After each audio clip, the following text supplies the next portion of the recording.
আসসালামাইকুম ভিউয়ার্স। দীর্ঘদিন এই রিক্সার ব্যাটারিটা সোলার দিয়ে চার্জ করতো, বাট ব্যাটারিটা বসে গেছে।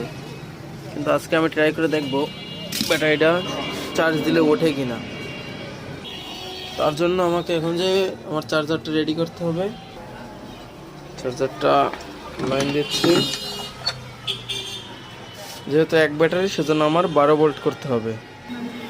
এটা হলো 12 ভোল্ট। ড্রাই ব্যাটারিতে সেই ফার্স্ট টাইমে 5 এম্পিয়ারে দেওয়া ঠিক হবে। চলেন দেখা যাক। এটা হলো পজিটিভ আর এটা হলো মেশিনের নেগেটিভ।